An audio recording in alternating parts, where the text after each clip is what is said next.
황장수의 톡톡톡. 오늘도 어게인 베니제 대표 모시고 최근에 한반도를 둘러싼 심상찮은 안보 문제, 평화협정 문제, 그리고 왜 오바마가 그따위로 처신하고 있는가, 그리고 중국 입장은 뭐고 한국의 야당은 입장은 무엇인지 베니제 대표 모시고 이야기 좀 나누겠습니다. 오늘 나와주셔서 감사합니다. 네, 안녕하십니까. 네. 변 대표 최근에 제 뉴스 브리핑 보셨죠? 네, 저는 뭐 다 보니까. 예, 그 내용을 제가 미국에 있는 소스에 받았는데 요지는 간단합니다. 작년에 북한이 5차 핵실험을 하기 전에 이미 미국이 북한이 핵을 폐기하면, 그리고 육자 해당 구도에 들어오면, 그 폐기한다는 게 아니라 폐기하겠다고 착수를 하면 미국이 이 평화협정과 그 다음에 이 북미 불가침 협정을 동시에 체결해 주겠다, 이렇게 하다가 미국 국방부에 굉장히 많이 반대를 한 모양이에요. 군인들과 국방부 관료들이. 그래서 쑥 들어갔다가 그 직후에 북한이 5차 핵실험을 한 겁니다. 그 5차 핵실험을 하고 나니까 1월 6일 날 했잖아요. 이제 중국이 이번에 또 그 말을 슬 끄집어내고, 그러면서 이제 그것이 또다시 지금 캐리가 확인하고, 미국 국무부 대변인이 또 확인도 했어요. 그렇게 해서 진행이 되는데, 지금 이제 2차로 다시 북한이 핵에 대해서 비핵화에 착수하려고 하면 그 협상도 동시에 착수한다, 이런 이야기를 하고 있는데, 이 모든 일의 근원은 오바마가 자기 임기 내에 또 다른 업적을 하나 남기고 가고 싶어하는 그런 부분이 작용하고 있다는 겁니다.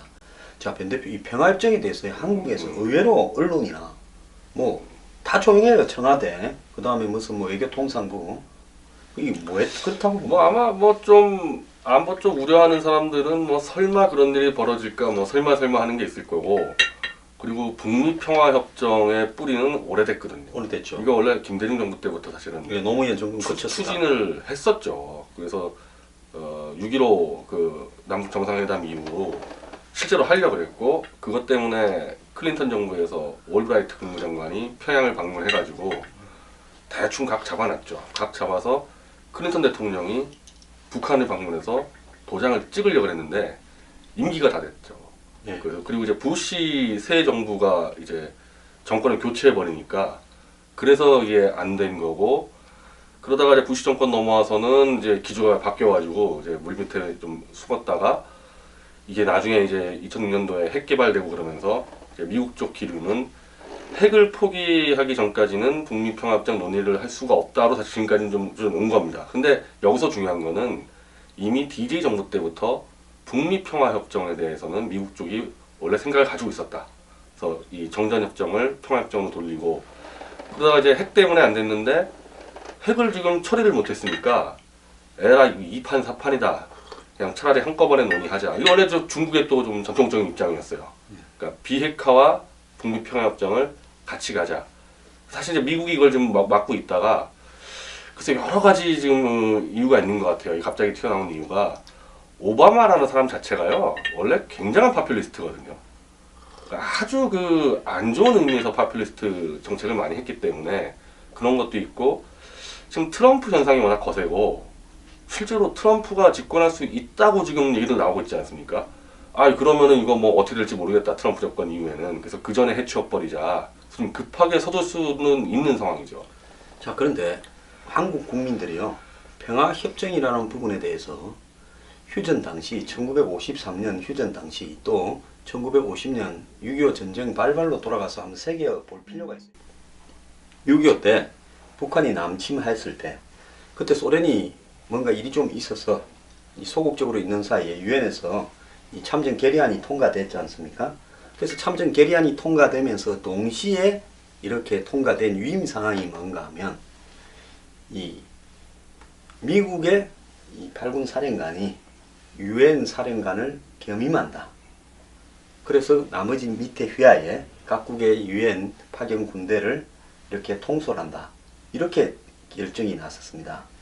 그래서 그때 당시에 세계 각국에서 온 유엔 부대를 미 8군 사령관이 한마디로 이 유엔 사령관의 모자를 2개를 썼어요. 자기 나라에는 8군 사령관, 그리고 또 이 유엔을 통솔하는 데는 유엔 사령관.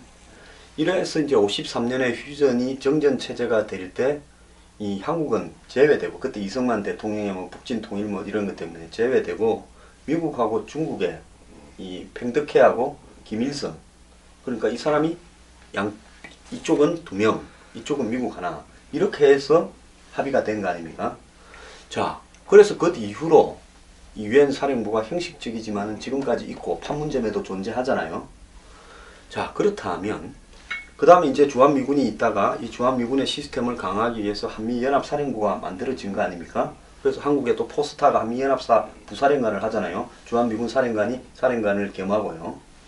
그래서 이제 세 개입니다. 미8군 사령관, 유엔 사령관, 주한미군 사령관 이 세 개가 각자 모자를 그때그때 바꿔 쓰면서 동시에 다 하고 있는 거예요. 한 사람이 이렇게 돌아가면서 하잖아요. 네, 한 사람이 다 대부분 돌아가면서 해요. 하죠. 네.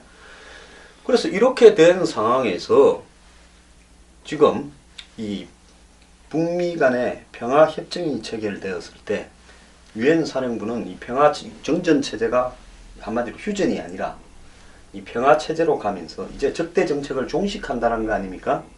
그러면 한반도에서 이제 휴전한 상태가 끝나는 거예요. 지금 휴전한 상태인지도 잘 모르는 국민도 많은데 그럼 끝나버리면 유엔 사령부가 해체됩니다. 그 다음에 이제 중요한 거는 한국이 미국하고 연합을 해가지고 한미연합사라는 것을 유지할 명분이 미국에게는 없어지는 거죠. 그렇지 않습니까? 원래 이제 김대중 대통령이 그 평양 방문했을 때 이제 북미 평화 협정이 되더라도 주한미군이 있어도 문제 없지 않냐. 그래서 김정일이 그 당시에 주한미군 뭐 있어도 된다 그러는데 성격이 바뀐다는 거죠. 주한미군이 있든 없든 지금 현재 주한미군은 분명히 이 북한의 남침을 저지하게 존재하는 건데 남아 있더라도 그냥 최소한의 관리지 북한을 맡게 돼 있는 건 아니니까 그럼 분명한 큰 차이가 있고 문제는 지금 안 그래도 트럼프 현상하면서 더 이상 우리 세금으로 남의 나라 지켜주지 않겠다라는 입장을 갖고 있는데 북미평화협정 얘기가 나오면은 뺄 것 같아요. 그냥 뭐 더 이상 있을 필요 없다고 생각하는데 그 상태가 뭐 주한미군 뭐 드러낸다 하더라도 우리 쪽에서 항변할 수 있는 게 하나도 없는 거죠. 그럼 지금 미국이 지난 2013년부터입니까? 향후 10년간요. 이 얼마인가 하면 11,000억 불을 예산을 줄여야 돼요. 그 중에서 절반인 5,500억 불을 국방 예산에서 줄여야 돼요. 그래서 미국은 500억 불 이상을 매년 줄여야 됩니다. 말이 500억 불이지 50조잖아요. 60조쯤 되잖아요. 그렇기 때문에 미국이 지금 지상군을 굉장히 줄이고 있고 통합하고 그 다음에 비행기도 지금 발주를 숫자를 줄이고 있고 이 함대도 줄이고 있습니다. 자 이런 상황에서 지금 그러니까 DJ가 김정일과 그런 이야기를 할 때는 미국이 돈 문제를 걱정을 안 하던 국방비를 걱정 안 하던 시절이고 그 사이 17, 8년이 흘렀는데 그 사이에 지금 미국의 이 국방 환경은 완전히 변해버린 거예요. 자 그래서 아까 말한 데서 한미연합사가 해체될 거고 한미연합사가 해체된 상황에서 미국이 과연 주둔할 것이고 지금 트럼프 한번 보세요. 공화당의 후보인데도 한국이 부담을 안 하면 주한미군을 해소하겠다 이렇게 이야기를 하고 있는 마당에 지금 미군이 과연 이 평화협정을 북한하고 체결했을 때 한국에 남아있을 것이냐. 제가 볼 때는 자문단, 고문단 형태로만 남고 주력 지상군은 대부분 처분할 거라고 보고 있습니다. 아니 그리고 그건 원래부터요. 6.25 때 자체가 에치슨 라인으로 해서 한국 배제되는 근데 사실 이게 미국의 전통적인 아시아 안보 정책이 남한은 제외되어 있는 게 맞습니다. 그래서 카터 행정부 때 주한미군 철수시키려고 했을 때 일반적으로 알기는 박정희 정권의 인권 정책 문제로 철수한다고만 알고 있는데요. 아니 실제로 주한미군의 입장에서 원래부터 6.25 전후로 필요가 없다. 주일미군이면 충분하다는 미국의 전통적인 입장이 있기 때문에 그 당시도 북미 평화협정을 맺어가지고 주한미군을 뺀다는 그 전략이 있었던 거거든요. 그러니까 지금 나오는 흐름이 갑자기 나오는 건 아니란 말입니다. 뿌리 깊은 게 있는 거고 거기다가 오바마라는 희대의 파퓰리스트와 또 트럼프라는 그러니까 지금 오바마 정권 입장에서는 좀 예측 불허 그러니까 빨리 해쳐버리자. 그래서 굉장히 조급하게 좀 서두는 그 기색들이 드러나는 거죠. 자 트럼프는 지금 신고립주의 과거에 미국이 뭘로주의라고 있지 않았어요? 신고립주의라 해서 전통적으로 미국은 19세기까지만 하더라도 대외적으로 개입을 안 했고 그렇지 않습니까? 미국하고 스페인 전쟁을 하면서 이제 그때부터 미국이 패권국가, 제국주의 국가처럼 이렇게 했죠. 그래서 과거에 미국은 이 한마디로 우리 밖의 일은 우리가 관여를 하지 않는다 하는 고립주의를 해왔는데 지금 트럼프가 아메리카 퍼스트라고 이야기하는 게 신고립주의로 가고 있다는 거 아닙니까? 근데 이게 트럼프 개인의 생각이 아니라 미국의 대중들이 우리하고 관계없는 해외 나라들끼리의 전쟁에 우리가 이 군대를 보내서 비용을 들이고 국민의 세금을 쓰고 사람들이 우리 국민들이 죽어오고 이런 거 원하지 않는다는 이 시점에서 벌어졌기 때문에 과거의 그 어떤 미국 내부에는 뭐 이 주한미군 철수를 갖다가 평화협정 에치슨 라인 그런 정신에 의거해서 빼겠다고 하면 미국 내부의 군부에서 반대하고 국방부에서 반대하고 반대설이 일정하게 있었지요. 근데 현재는 지금 미국 국방부나 군부에 지상군부터 무기 뭐까지 전부 줄이고 있는 마당에 드론하고 전쟁하잖아요. 요즘 미국은 해외에. 그런 상황에서 이 과거하고는 환경이 엄청 달라졌다. 여기에 이제 트럼프 변수까지도 오바마가 그런 결정을 하는데 더 도움이 되고 있는 거죠. 지금 일반적으로 한국 언론을 보면은 트럼프가 고립주의를 하고 오바마나 좀 힐러리 같은 경우는 좀 더 개입주의에 가깝기 때문에 힐러리 집권이 우리 안보에 더 낫다고 일반적으로 얘기하는데 그것도 굉장히 복잡한 문제였습니다. 저도 이게 간단치가 않은 문제가 그러니까 이 트럼프는 공화당 내에서도 가장 공격적 현실주의로 하고 있습니다. 그 얘기는 뭐냐면은 독재 정권이다.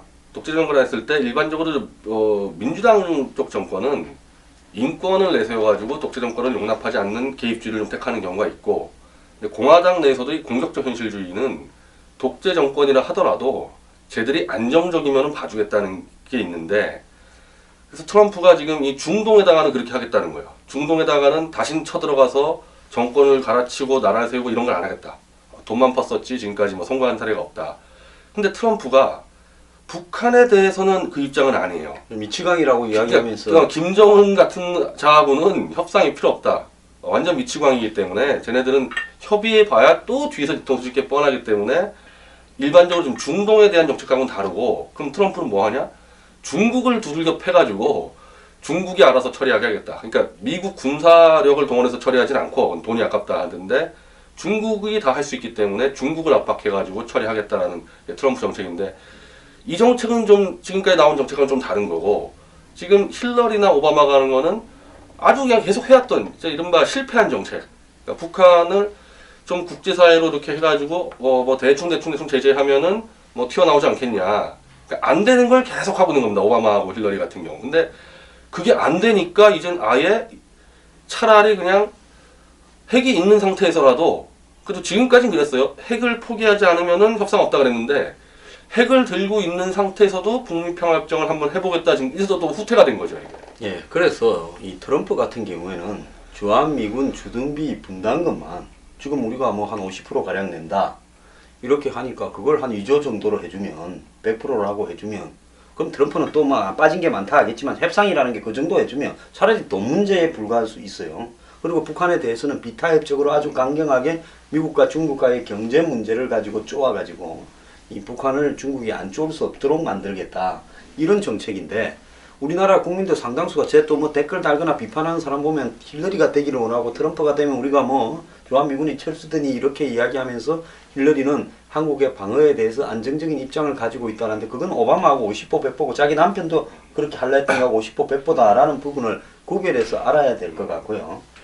자, 이번에 보면 2차의 그 평화협정 제안이 올해 북한의 핵실험 이후에 나올 때 중국이 그걸 갖다가 미국한테 6자회담에 북한을 복귀하는데 설득의 명분으로 평화협정을 체결하는 문제가 넣어야 우리가 중재를 쓸 수 있다 하면서 딱 가운데 치고 나왔어요. 그래서 한국에는 중국이 뭐 북한에 대해서 경제 제재를 하니, 뭐 최근에 무슨 뭐 북한 식당 문제나 식당 종업원들 비자 발급을 안 하니 이런 걸 가지고 중국이 무슨 제재에 동참하는 것처럼 하고 있는데, 또 작년에 한번 보세요. 대통령이 천안문 망두에 갈 때 우리가 뭐라 했습니까? 그렇게 해줘야 중국이 비핵화를 돕는다 했는데, 지금 그 결과가 온 거는 뭡니까? 중국이 뚜쟁이처럼 했어요. 평화협정을 하라고 미국을 부추기고 있죠. 지금 중국이 근데 평화협정을 제안하는 이제 보도로만 보면은 중국 지금 큰 두 갈래가 있는 것 같은데, 지금 보도된 바로는 핵 폐기가 아니고 핵 동결. 그러니까 여기까지 개발한 거는 그대로 두고 NPT 다시 가입해가지고 더 확산만 안 시키는 선에서 북미평화협정 하자. 근데 이게 사실은 미국의 이해관계에 딱 걸맞는 제안을 한 건데, 미국은 사실은 에치슨 라인에서 한국을 이미 제외시켰고 6.25 이후에도 주한미군을 안 두려고 그러지 않았습니까? 그거 그냥 이승만 대통령이 그냥 억지로 해가 강제로 앞주장쳐버린 거지. 원래는 다 뺀다. 그러니까 쉽게 얘기하면 뭐냐? 미국의 전략적 가치에서 대한민국은 그렇게 중요하지 않다. 근데 그나마 그때는 소련의 팽창이 있었기 때문에 냉전 시대에 그나마 좀 버티고 있었는데 지금 이제 소련이 좀 붕괴되고 특히 뭐 트럼프 같은 경우는 러시아하고 잘 지내겠다. 지금 이런 말까지 나오기 때문에 이제 그럴 필요가 없다. 미국 입장에서는. 그러면은 미국이 원하는 건 뭐냐? 북한이 핵을 보유를 해서 이걸 테러 집단에다가 수출할까를 제일 두려워하는 겁니다. 미국 입장에서는. 중동에. 예, 그래서 미국이 북폭을 한다는 개념은 그 핵을 개발했을 때 북폭을 하는 게 아니고 핵을 가지고 막 수출을 할 때 이제 북폭을 한다는 개념이거든요. 그러니까 중국이 야, 더 확산 안 시키겠다. 요 정도만 하고 인정하자 그러면은 사실 미국 이해관계하고 맞을 수가 있는 겁니다. 그래서 이게 물밑에서 이제 그런 라인들이 가동이 될 수 있다고 우리는 의심할 수 있는 거죠. 자, 94년에 북한이 그 영변에 그 실험용 원자로라면서 그 원자로에서 일종의 플루토늄을 추출하려고 할 때 그때 뭘 했습니까? 그때 협상으로 이렇게 들어가면서 북한이 그걸 폭파하는 쇼를 했잖아요. 그렇죠? 그러면서 그 뒤에 뭐가 만들어졌습니까? 뭐 캐도니 뭐니 해가지고 북한에 한마디로 전력 지원을 하기 위한 그런 것들이 만들어지고 또 안 했습니까? 그때 IAEA의 사찰단이 뭐 북한에 들어가기도 하고 그렇게 했던 걸로 기억을 하는데 결국 여기서 중요한 거는 뭔가 하면 이 북한이 핵을 동결하겠다, 더 안 만들겠다, 내지는 핵을 폐기하겠다고 할 수도 있어요. 구미에 맞고 돈이 좀 많이 나오면. 그러면 핵을 폐기하겠다 해놓고는 북한이 한 30개 만들어 놓고는 한 15개만 없앤다고 보여주고 나머지 15개를 북한 내부에 꽁꽁 숨겨놓고 기술력을 그대로 보존하고 장비들을 다 숨겨놨을 때 그걸 누가 어떻게 비핵화로 가는 어떤 미국이 요구하는 것은 한마디로 다시 복원될 수 없는 확정적인 완벽한 비핵화를 요구하는데 그게 지금 가능하겠습니까? 불가능하죠. 아니 그건요 이미 2000년도에 남북 정상회담을 하고 실제로 북미평화협정 도장 찍기 전까지도 북한이 핵을 만들고 있다는 걸 몰랐어요. 부시 정권이 틀어버린 이유는 이건 98년도부터 핵을 만들고 있다는 게 2003년도에 드러났거든요. 북미평화협정 만약에 그 당시 클린턴이 임기가 한 달만 더 남았으면은 도장 찍었을 겁니다. 핵을 만드는 것도 모르고 도장을 찍을 뻔했다니까요. 그러면은 이번에 봅시다. 이번에 북미평화협정 했을 때 뭐 처음에는 비핵화로 간다 그래서 실제로 비핵화로 간다 하더라도 언제든지 뒤에서 만들 수 있고 그거는 이제 뭐 발견하기 어렵다. 그러니까 지금은 아예 이제 그런 건 기대도 하지 않고 지금까지 만든 거를 인정하고 가자는 말까지 나오는 거죠. 자, 그러면 지금까지 오바마가 전략적 인내하면서 뭐 했습니까? 도발에는 보상 없다 했잖아요. 자, 북한은 핵이 없었는데 핵을 만드는 도발을 이만큼 했습니다. 그러면 이걸 갖다가 핵을 만들어 놓고 도발을 했는데 사고를 친 놈한테 니 다시 핵을 갖다가 없애면 평화협정이라는 보상을 해주겠다 아닙니까? 예? 그 핵을 또 없애는 걸 확정도 못해요. 확인할 방법도 없어요. 대충 없앴다 치고 말로. 그리고는 북한의 평화협정과 불가침 협정 그리고 뭐 북미 수교 이런 선물을 주게 된다면 북한은 도발을 해가지고 얻은 게 뭡니까? 이 한반도 상황에서 결정적으로 유리한 이치를 갖다가 점하고 북한이 지금 가장 원하는 게 뭐겠어요? 안보적으로?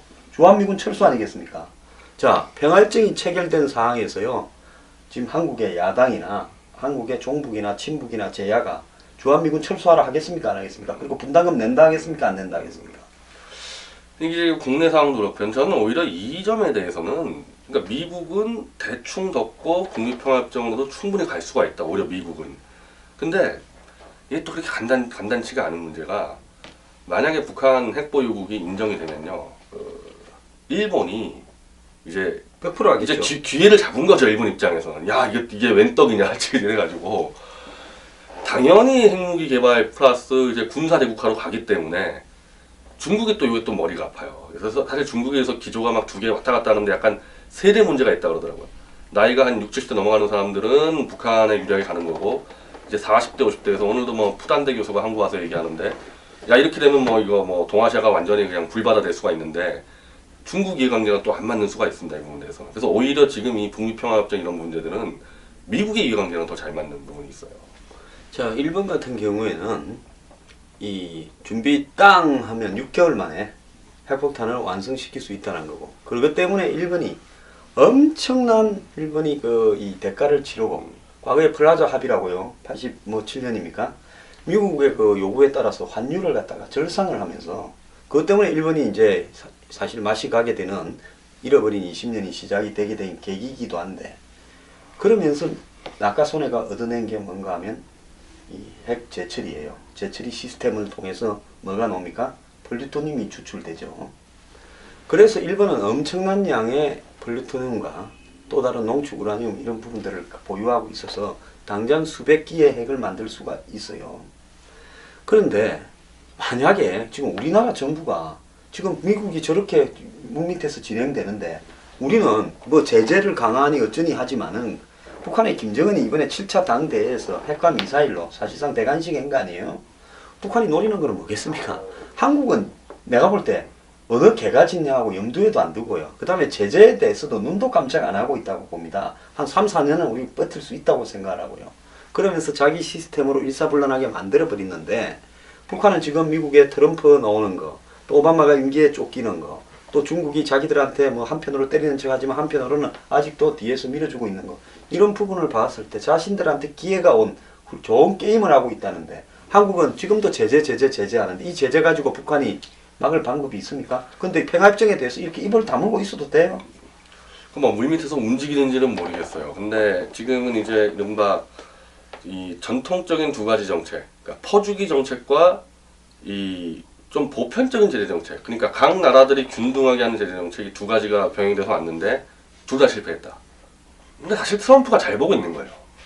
이래도 안 되고 저래도 안 된다. 방법은 하나밖에 없다. 중국을 때려잡아가지고 중국이 스스로 북한 정권을 교체하도록 하겠다.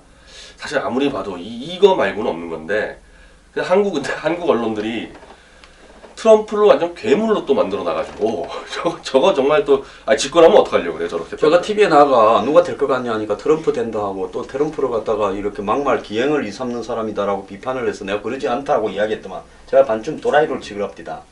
근데 제가 어제 그 방송에 나가가지고요. 한국의 야당이 평화협정에 대해서 분명한 입장을 밝혀라. 요즘 북한에 대해서 뭐 비판을 많이 하잖아요. 7차 당대에. 그러면서도 또 뭐라 합니까? 제재가 능사가 아니라 협상과 대화를 해야 된다 하는데 평화협정에 대해서는 어떻게 생각하는지 야당들이 입장을 좀 밝혀야 되는 거 아니에요? 지금 여당은 입장 발표했네? 여당 안 했어요. 그거를 말 한마디 안 하고 있습니다. 어떻게 공식적으로 입장은 할 수 있을지 모르겠는데요. 지금은 이제 이 방법밖에 없어요. 이건 좀 국민적 합의가 이루어져야 된다. 이거 뭐 정부니 여당이니 야당이니 공식적 입장이 뭐와 관계없이 지금 이 상황에서는 김정은 정권을 드러내는 걸 가지고 미중하고 합의하지 않으면요 방법이 없는 상황이 된 거죠. 그리고 지금 사실은 그런 논의도 하고는 있습니다. 그것도 사실 예전부터 했었어요. 그래서 부시 정권 때 이제 중국이랑 협의를 했었는데 김정은만 드러내자. 근데 중국이 여러 가지로 계산기를 두드리니까 안 된다. 자기들이 일단 북한을 관리할 자신도 없고 그 당시 또 미국이 또 팽창을 할 때이기 때문에 이제 부시 정권 입장에서는 미국도 겁나고 그래서 거절을 했는데 오히려 제가 볼 때 지금 트럼프식의 고립 정책이 나오면요 오히려 이럴 때 더 김정은 정권 드러내는데 합의를 할 수 있을 것 같다 충분히. 그래서 오늘 그 푸단대 교수가 이제 거기 이제 중국의 좀 차세대 이제 국제 전문 학자인데 그 시각에서 얘기를 한다는 거죠. 김정은 정권을 제어를 못하면은 이건 중국도 이건 도저히 이거 길이 없다 이 상태에서는. 그래서 그 다른 흐름을 갖고 정부가 물밑에서 김정은 정권을 드러내지 않고서는 북미 협정은 절대 안 된다고 못을 박아야 되는 겁니다. 이런 일이 있었습니다. 부시 말기에요. 미국과 중국 간에 비핵화에 대해서 논의하면서 북한의 김정은 체제가 붕괴된다면 조한 미군은 철수하고 중국하고 국경을 맞대지는 않겠다. 북한 지역에 물들다 한국에서는 주둔 않겠다. 그리고 한반도에 대한 중국의 역사적 어떤 이 파워를 인정을 해주겠다고 이야기를 했습니다. 그래서 지금 중국의 정부가 이 북한 문제에 대해서 한국의 토론회에 가서 이야기하는 온건한 이야기하는 사람의 말은 저는 믿을 수 없는 이야기라고 봐요. 자, 지금 한번 보십시다. 작년에 천안문 광장 막루에 올라갈 때 중국은요 자신이 마치 비핵화의 중요한 카드를 가지고 있는 것처럼 우리 정부도 뭐라 했습니까? 중국에 저렇게 해줘야 이 비핵화를 갖다가 도출할 수 있기 때문에 어쩔 수 없이 갔다 했지 않습니까? 근데 미국의 조야에서는 한국이 중국의 경사가 되고 있는 거 아니냐 뭐 경제는 진보, 중국, 안보는 뭐 미국 이렇게 이야기하는데 사실상 친중 정책을 펼치고 있는 게 아니냐는 미국 측의 의심과 불안이 굉장히 많았어요. 그 일환들이 지금 와가지고 미국이 한국도 만약에 중국에 맨날 우리한테 말 안 하고 붙어서 뭘 하려고 하는데 우린데 북한하고 대화를 못할 게 뭐 있냐라는 이런 논리가 나오게 된 주요한 계기를 제공한 것도 있다는 겁니다. 아니, 사실 중국이 카드를 쥐고 있죠. 중국이 북한 얼마든지 제어할 수 있는 카드를 쥐고 있는데 그게 이제 자기들 중국의 이익에 맞네 안 맞냐 계속 주판안을 좀 챙겨가면서 사실 여기도 이제 시간을 끌다 보니까 여기까지 왔는데 저는 이제 이 시점에서는 한번 시도해볼 하다 이른바 레짐 체인지 정책이라는 거를. 근데 그건 좀 이른바 좀 벤처죠, 벤처. 그거 뭐 잘못하면 정말 이거 사단 날 수 있는 정책인데 그러면 그게 아니면 뭐냐? 그게 바로 이제 북미 평화협정이에요. 대충 덮고 한번 가보자. 대충 덮고. 그리고 이제 오바마 정권 입장에서는 이제 임기 말이니까 지금 이 쿠바 문제나 이란 문제나 좀 대충 덮고 간 부분들이 있거든요. 그러니까 그걸 그대로 적용해서 한번 업적 남기고 만세 부르고 클린턴 정부로 넘어가자. 근데 이건 진짜 우리 대한민국 이익하고는 완전히 안 맞는 거죠. 중국의 지금 이런 어떤 교묘한 이중적 전략에 우리도 말려들어서는 안 되고 미국도 말려들어서는 안 되는데요. 중국하고 북한하고의 관계는 물론 부분적으로 북한이 과거처럼 중국말을 100% 듣지 않고 있는 부분, 또 핵을 가지고 장난을 치는 부분에 대해서 중국이 그게 이 동북아시아의 핵의 확산이 될까 하는 우려를 낳고 있는 부분도 사실이지만은 그렇지만은 중국이 작정을 했을 때 북한 정권을 갖다가 교체할 수도 있을 건데 중국의 끈앞을 하나 대신 앉힐 수도 있어요. 군부 과도 체제처럼. 그렇게 하지 않는 것은 김씨 세습을 통해서 북한을 다스리는 게 중국한테 궁극적으로 나쁘지 않다. 이런 때문에 오일도 주고 지금 식량도 주면서 북한 체제를 유지시키고 있는 거 아니겠어요? 또 북한이 애를 좀 미기는 것이요. 중국이 미국한테 쓸 수 있는 가장 강력한 카드를 하나 쥐고 있는 걸 수도 있다는 거. 일본이나 한국에 대해서. 그 중국 자체가 사실 부시 정권이 쉽게 얘기하면은 북한 니네가 다 먹으라고 얘기한 겁니다. 니네가 저 김정일만 드러내고 마음대로 해라 친중 정권 하고. 근데 사실 중국 입장에서는 자신이 좀 없는 부분이 있어요. 이게 중국이란 나라의 수준이 다른 나라의 정권 하나를 자기 친중 정권으로 이렇게 체계적으로 관리할 능력이 안 되는 나라거든요. 그거 할 수 있는 나라는 사실 현재 세계에서 미국밖에 없습니다.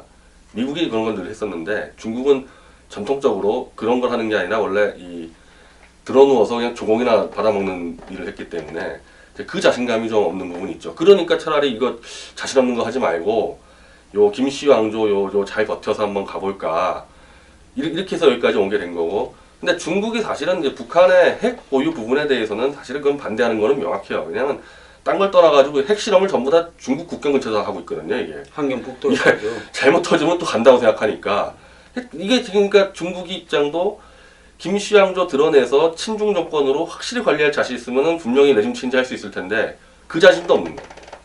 중국이 뭐 과거에 자기의 소국 비슷하다고 생각했던 베트남하고 우습게 보다가 한번 고생했잖아요. 전쟁에서 한번 78년인가 그랬죠. 이 중국이란 나라가 한 18개국가 접경을 맞대고 있는데 다 원수지간이야, 다 원수지간. 네, 그래서 다 원수지간이어가지고 이런 일을 하지 못합니다. 네, 그래서 그런 부분도 지금 중국이 크게 벌리지 못할 그런 상황도 있어요. 근데 이번에 제임스 클래퍼 이 BNI 미국 국가안보국장이 왔다 가면서 대다수의 신문에는 뭐 이 북한의 핵과 미사일 개발, 사드, SLBM 문제를 논의했다는데 그거는 부수적인 거고 주 목적은 뭔가 하면 한국의 지금 평화협정에 대한 입장이 어떻는가를 갖다가 간을 보러 왔다 간 거예요. 아니 당연히 물어보겠죠. 예, 너희가 어느 정도면 받아들일 수 있는 거냐. 예. 그거 뭐 당연히 물어봤을 거죠. 예, 근데 그게 이 정식 협상이 아니고 정보를 담당하는 DNI라는 거는 CIA가 있고 미국의 무슨 해군 공군 무슨 정보국이 있고 또 미국에 알려지지 않은 수많은 정보팀들이 있지 않습니까?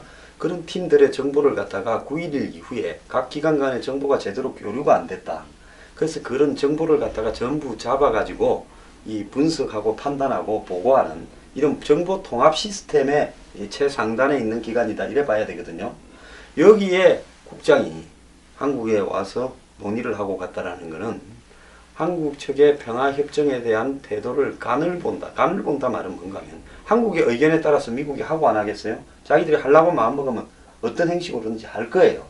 다만 한국이 어떻게 어느 정도까지 반발하고 놓을 건가 간을 본 부분인데 사실 저렇게 했다 하면 이걸 갖다 우리 정부에서 시시하는 것보다 공론화해가지고 오히려 이 한국 내에 수많은 어떤 보수 진영 이런 쪽에서의 반발을 갖다가 이렇게 해서 가는 것이 나은데 이것이 정권에 뭐 마치 부담이 되는 요소가 될 수 있다라고 생각해가지고 그냥 뭐 덮어놓고 가는 분위기도 있어요. 어떻게 생각합니까? 뭐 그건 뭐 내부적으로는 모르겠습니다. 어떤 전략을 짜는지. 이 정권을 평가할 때 굉장히 어려운 부분이 외교안보 정책 부분들은 은밀하게 돌아가기 때문에 어떤 생각을 하는지는 알 수는 없는데 우리가 미국이 의사타진할 때는 분명하게 얘기해야 돼요. 비핵화도 아니고 김정은 정권 드러내기 전까지는 북미 평화협정 안 된다는 입장을 완전히 못을 박아야지. 어정쩡하게 하면요, 이게 국제정치학적으로 이런 게 있습니다. 국경을 맞대고 있는 나라들은 사이가 안 좋아요. 그러니까 사실은 북중 관계도 만만치 않은 건데 오히려 그렇게 따지면요, 북미 관계가 그렇게 나쁠 이유가 없는 겁니다. 저 멀리 떨어져 있거든요. 그 중간에 일본 있죠, 한국 있죠. 그냥 슬쩍 북미 간의 야합은 충분히 그건 할 수 있다고 보수 진영 이제 그 외교 전문가들도 이제 지적을 하는 거거든요. 그러니까 대한민국의 입장과 관계없이, 심지어 중국과도 별 관계없이 북미 간에 그렇게 타결할 수도 있다. 그리고 현재 이제 미국 대선을 볼 때는 그걸 그래도 가장 하지 않을 가능성이 높은 게 트럼프 같아요. 트럼프 자체가 이미 김정은 정권 자체를 이게 신뢰하지 않기 때문에 그나마 트럼프가 좀 더 안전할 수가 있다, 우리 입장에서. 나도 그렇게 봅니다. 자, 우리가요, 월남이 적화되어 가던 과정을 여기서 한번 봅시다. 이 존슨 행정부까지만 해도 월남전을 세게 밀었어요. 그런데 이제 닉슨이 당선됐지 않습니까?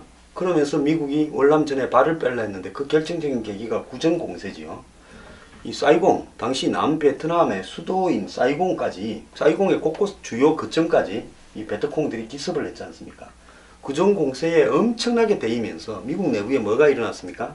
각 대학마다 반전운동이, 히피들 반전운동이 완전히 그냥 데모로 날을 세워서 그걸 갖다가 이 주 방위군까지 진압하러 나서고 그 과정에서 사망자도 나왔어요.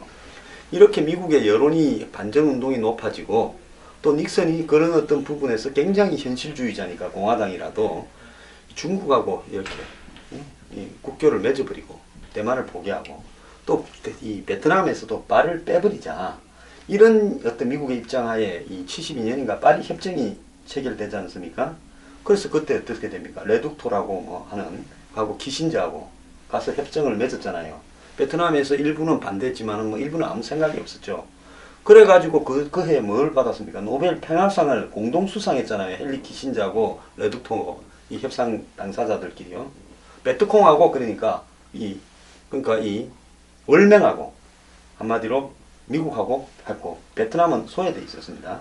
그게 똑같이 적용될 수 있다. 네, 그러니까 미군이 이제 그때부터 조아라고 빠졌으면 오히려 한국군이 늦게 빠졌어요. 미군이 더 먼저 빠지기 시작했어요. 그래 되면서 미군이 빠지고 나서 딱 한 1년쯤 있다가부터 이제 대공세가 시작이 됐지 않습니까? 그때부터 해서 몇 개월 만에 저렇게 넘어가 버렸지 않습니까? 통째로요. 전력이 무기나 군대나 이런 모든 부분에서 당시에 베트남이 월명보다 훨씬 강했음에도 불구하고 순식간에 무너져 버렸습니다. 자, 그걸 하고 노벨 평화상을 받았어요. 그 미국이 발을 빼기 위한 핑계를 온갖 명분으로 포장했단 말입니다. 지금 그걸 한국에 적용을 해보면 평화협정을 통해서 미국이 한국에서 발을 빼기 위한 부분, 자, 이 부분에서 주한미군의 이 비용이 만만찮아요. 지금 한국은 주한미군의 모든 주둔 비용을 우리가 반된다고 생각하는데 지금 이 환율로 한 9,300억 정도 되죠. 9,300억.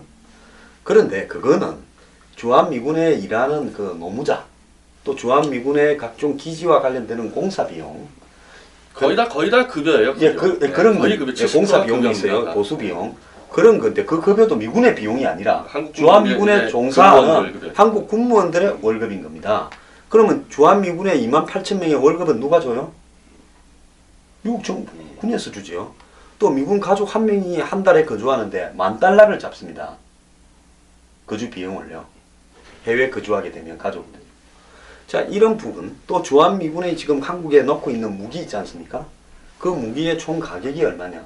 한 72조쯤 된다는 이야기도 있어요. 그 사실 그 무기가요, 뭐가 들어왔는지 잘 몰라요. 최첨단 무기가 들어와서 한 50조에서 70조 사이라 그러는데 사실 그게 큰 돈이거든요.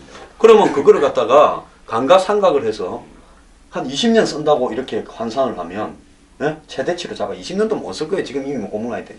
그러면 1년에 한 3조쯤 이렇게 들어갈 수 있어요. 3조 이상. 그 감가상각비가. 무기라는 게 그냥 둬도 고물이 되면 버려야 되지 않습니까?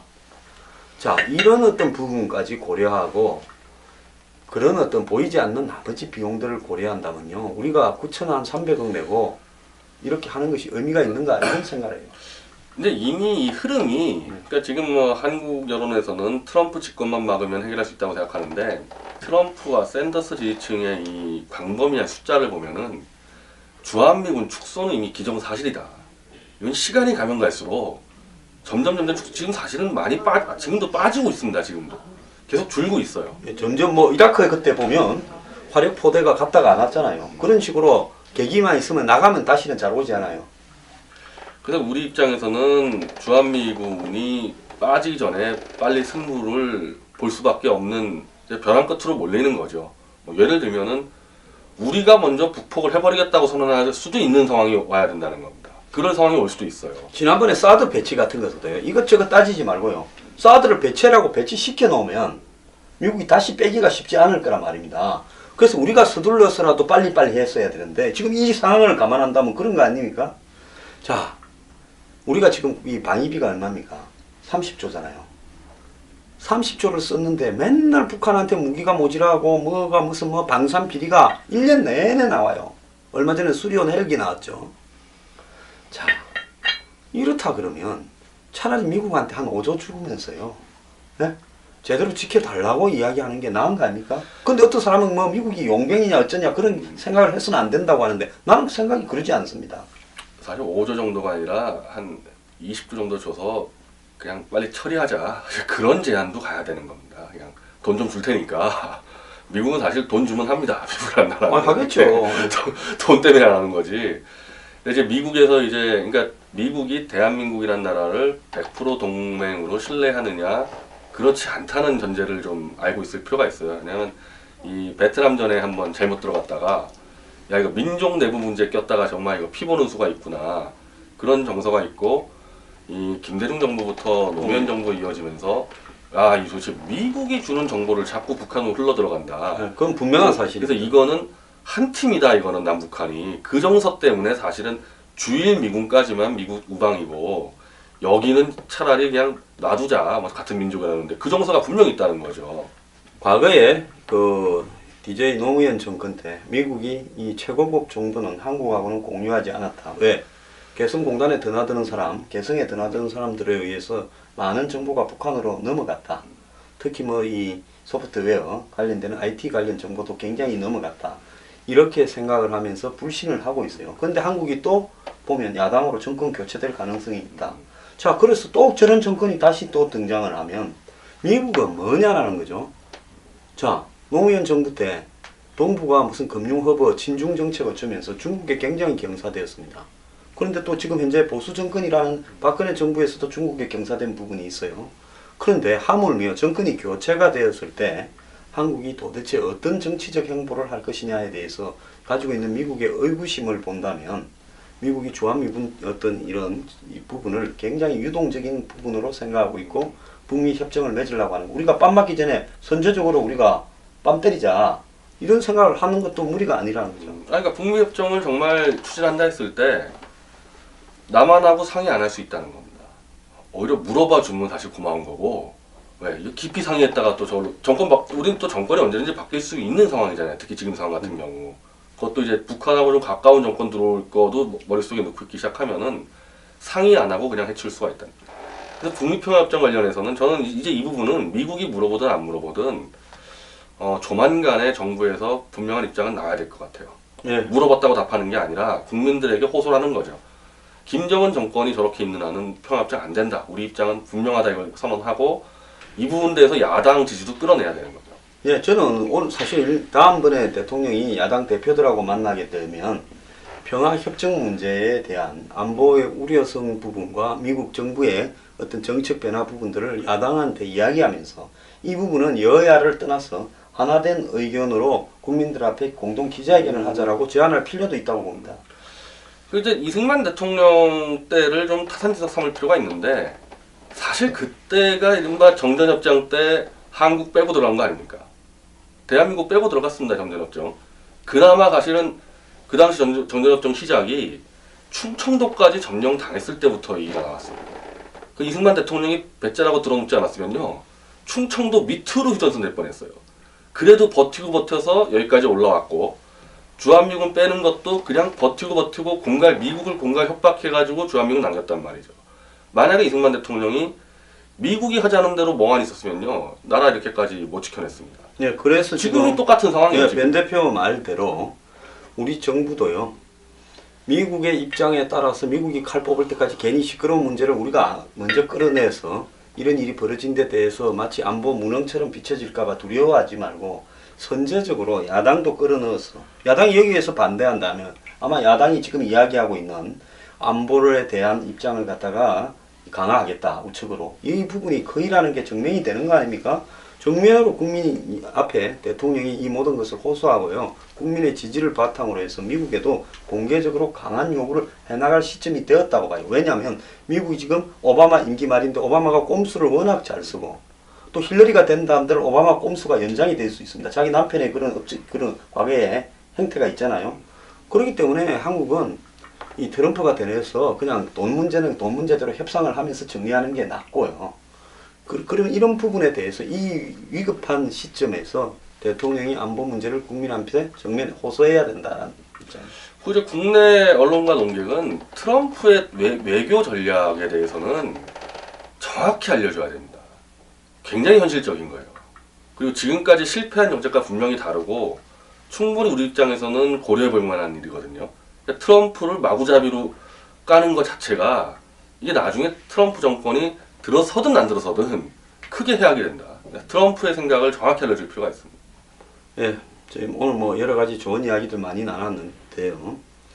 지금 한국의 이 트럼프와 힐러리에 대한 이 잘못된 망상과 또 희망사항, 그리고 중국에 대한 어떤 환상, 그리고 미국이 실용적으로 언제든지 북한과 직접적으로 한국을 배제한 채 평화협정이라는 딜을 비핵화를 조건으로 할 수 있다라는 거고, 그 비핵화는 입증이 결국은 불가능하게 될 거라는 거고, 북한은 또 도발을 또 반복하는 그런 행태가 될 것이고, 이 평화협정이 결국 주한미군 철수로 연결될 수 있다라는 부분에서 지금 6.25 이 정전 이후에 최대의 안보 위기 상황이 올 수 있다는 점을 갖다가 염두에 둬야 될 것 같습니다. 변 대표 뭐 하실 말씀 있습니까?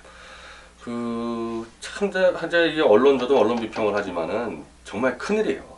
뭐 까짓 거면 뭐 국내 문제 선동하는 것까지는 뭐 우리 업보라고 쳐도 국제 외교 안보 문제를 지금 선동해가지고 국민들이 지금 눈과 귀를 멀게 하는 거거든요. 정말 큰일 났습니다. 그래서 좀 뜻이 있는 국민들이 정말 잘 찾아보면은 그래도 정확한 기사들이 나올 때가 있더라고요. 또 다 거짓 선동은 안 해요. 특히 트럼프 관련 기사들은 좀 꼼꼼히 챙겨봤으면 좋겠다. 우리 홍장수 뉴스브리핑 시청자들 그걸 좀 제안하고 싶습니다. 예, 우리는 뭐 애국 보수도 쫓겨났고 아스팔트 폭포도 우리가 안 깔아서 아스팔트 보수도 쫓겨났고 그냥 이제 봉수라고 하기로 했는데요. 봉수들이 나라가 걱정이 되어서 한마디 했습니다. 자, 보수 진영요, 내부에서 벌어지는 좁쌀만한 일로 아웅다웅할 게 아니라요, 이런 북미 평화협정이 눈앞에 다가오고 있는 현실에 대해서 왜 길거리 나가서 항의하고 규탄하지 않습니까? 이런 부분에 대해서요, 우리가 위급성을 정말로 실감해야 될 것 같다, 이렇게 생각합니다. 감사합니다.